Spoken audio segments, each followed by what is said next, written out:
Hey everybody, this is Jim at SB500chart.com using time-honored techniques to understand modern markets, featuring daily technical analysis videos of the S&P 500 index. Just need to remind you again that the website and the video are for educational purposes only, and nothing stated at the site or in this video is intended to be used as investment advice.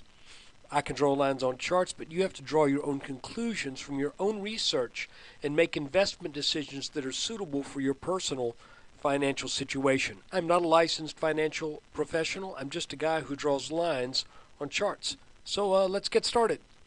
This is the weekly review for the week ending November 11th, 11. By the way, we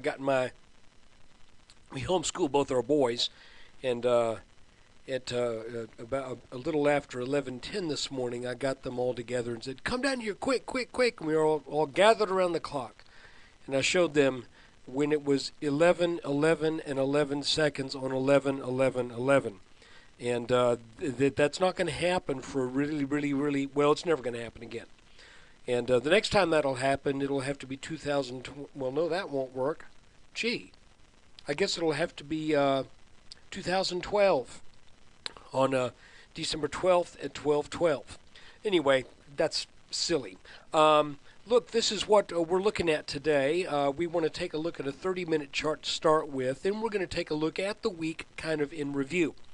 I tweeted this morning to those who follow me on Twitter, and also posted a special post in a YouTube video because I've identified what I believe is an important feature in this chart.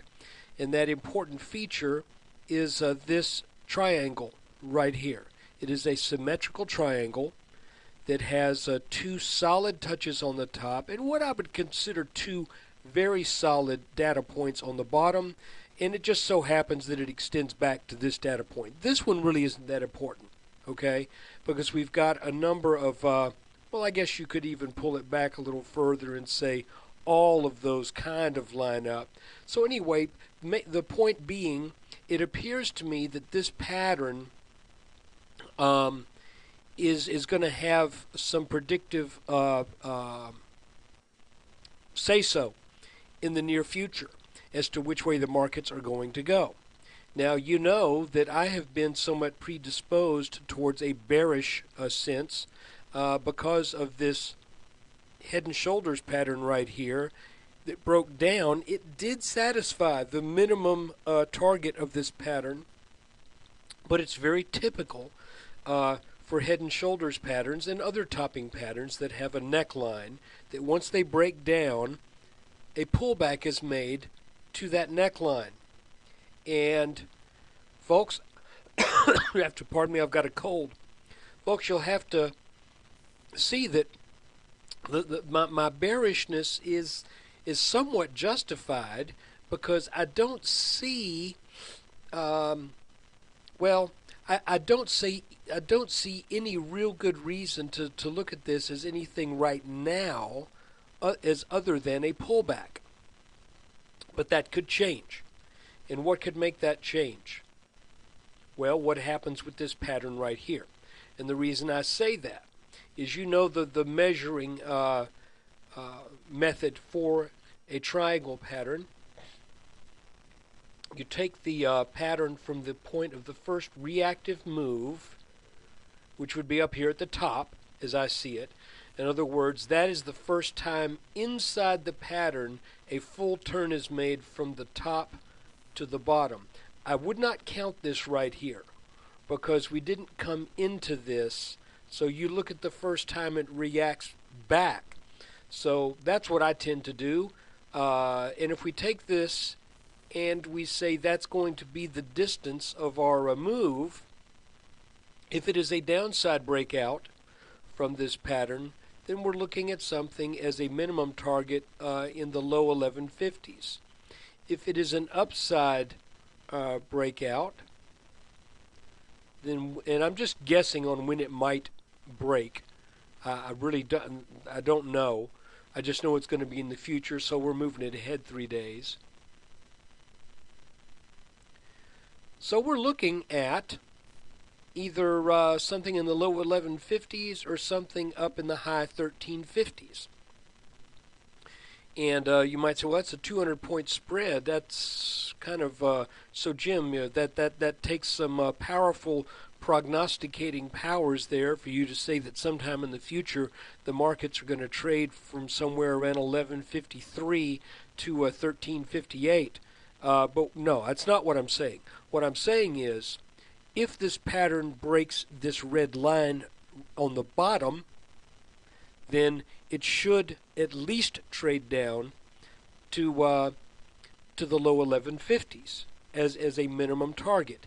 If it takes the top red line out and it's a breakout to the upside, then it should make the high 1350s. That's what I'm saying. So we'll get rid of those for right now because we haven't broken the pattern. So how do we know that that the pattern is broken? Well, it needs to break, and if it's an upside breakout, it should be on good volume, though in the index that's kind of hard to follow. So I would just say any move above this red line of 1% should constitute a breakout, and any move below it of 1% or more should constitute a breakdown. And let's take a look at a couple things, though, because as we view this pattern, you can see that there's a couple of things that are going to be tough nuts for this market to get over. And primarily, I'm looking at this, not only the descending red line from the pattern, but I'm also looking at the neckline at about 1272 from that head and shoulders pattern, and I'm also looking at a rising line right here, a channel line that was broken that that should also provide resistance, because once that broke back here on the 9th, that should keep the S&P underneath that. Of course, that's at a steep rising slope, so it could stay underneath this line and go, and rally hugely. But what I'm saying is, if we jump up to that, let's say on Monday something happens and we gap up right to that 1272 mark. What I'm saying is there's going to be a lot of resistance right there.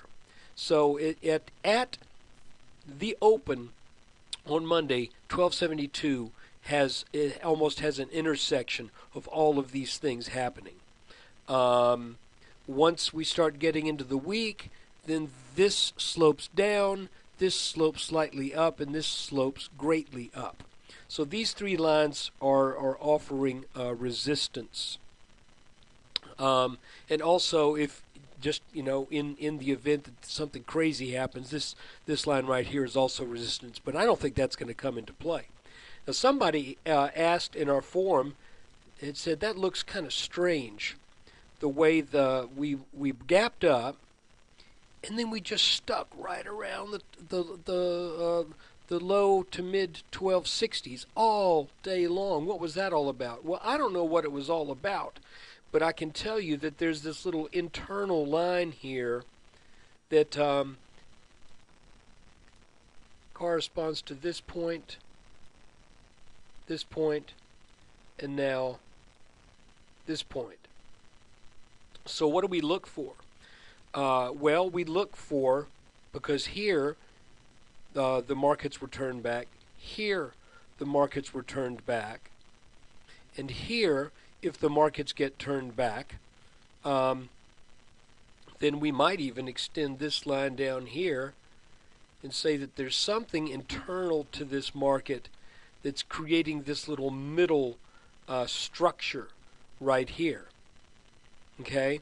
So in other words, it's almost as if our tops all form over the top of this, and our bottoms all form under this line. Matter of fact, if you draw this back, you can see that that is almost the neckline of this little head and shoulders, of this little double bottom here, and then also sort of, I've called this an inverted head and shoulders here, but you can see that that at least this little middle bump right here lines up with this. So there's something kind of funky going on with some sector that is that's causing this little internal resonance in this pattern. But the important thing to keep in mind is this line is important, and I believe this line is important. We get over this one with gusto, then I believe the market's going to rally on up, probably for a right shoulder test of that head and shoulders pattern. And if it goes down below this, then I think we're going to head on down to the 1350s, 1150s, and possibly lower. But we'll talk about that if and when that happens. Okay, now's the part of the video where I critique what went on Monday through Thursday in the videos that I produced, and just kind of look at the week as a whole. And I think we had some good calls this week. The first thing is, going into Monday, I had identified this little pattern right here. We can back this line up because I did not extend it that far. But on the 4th, and then on Monday, when we got this touch and this touch here, in that video, I mentioned that even though we had just gotten a little bit over that line, that if we got a little bit more over it, that I thought we would be in for a nice up day on the 8th, and that did happen. So I feel very good about that call. And if we measured this pattern, and I was measuring it from this spot right here, I was actually expecting a little bit more of a move. I was expecting 1280 out of that. Didn't quite get it, but the general gist of it was, if we got over this line, then we should be in for an up day on Tuesday. That did happen. Matter of fact, we got a perfect pullback right here. And so that was a very nice pattern. Then, at the end of the day on Tuesday, I did a video where I had identified what appeared to be, I think I've got that. Did I get rid of that line? That was stupid. Anyway, where I identified what appeared to be a little rising wedge. Again, at the time, I was expecting 1280. So my plan was to, on the 9th, on what I thought would be some morning strength, that I would short on any strength in the morning. But of course, we got a 30-point gap down.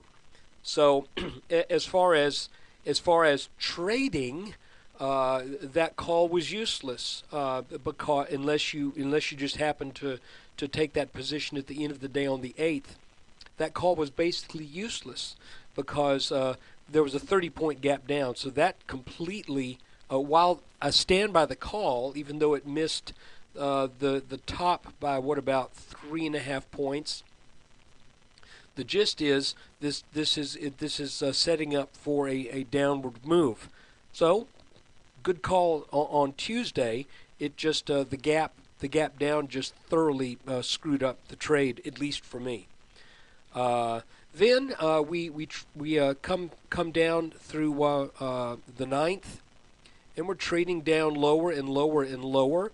And this was where I made a call that really didn't quite pan out, and that's not the first time that's happened.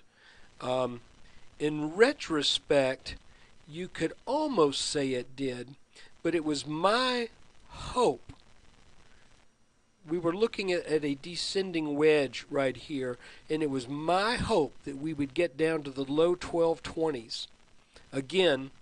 Because we closed inside this pattern near the top, I thought we would get some weakness on the 10th, but that eventually we would break out over this wedge, and that we would come up, and that we would end up in the 1260s or 1270s. So even though that didn't play out exactly right, just like this didn't play out exactly right, the general direction, that was a good call. Then on the 10th, we had identified what I thought could possibly be either an inverted head and shoulders or a little triangle pattern that could serve as a continuation. And if you watched the video yesterday, I was like saying, I don't know where this is going because we're right smack dab in the middle of it. I guess the wedge here probably, I should have put a little bit more value in that. But at that time, there was some other alternative ways you could draw this line. So, what's a good way to put it? I just kind of punted at the end of the day on the 10th, and I said, since we're so close to this line and this line, I say whichever one of these lines gets broken, that's the way the market's going to head. And then again, using the measuring principle of the height of this pattern at that neckline, that shows you that we should have gotten into the high 1260s, which is exactly where we got today. But again, the problem is the overnight futures traders got really rambunctious, and our market gapped up big again, essentially taking me and putting me on the sidelines once again. So I made no trades this week because of these gaps. And folks, if you want to chase it, please do. If you did, you would have made some money. But I am not going to chase either up or down. So where we end up at the end of the week, well, we're kind of in the same kind of situation that we were in yesterday, where we're in what appears to be possibly a small triangle pattern. And whichever way this triangle pattern goes is probably the way, well, it is the way the market's going to go, but if it's up, not necessarily to a large degree. I will say if this pattern breaks down, that I think we're going to come back down to 1250 minimum, and if it breaks up, we'll probably get up to that 1272 area and test this this area right here. But the real important takeaway, I think, from this week is this triangle pattern.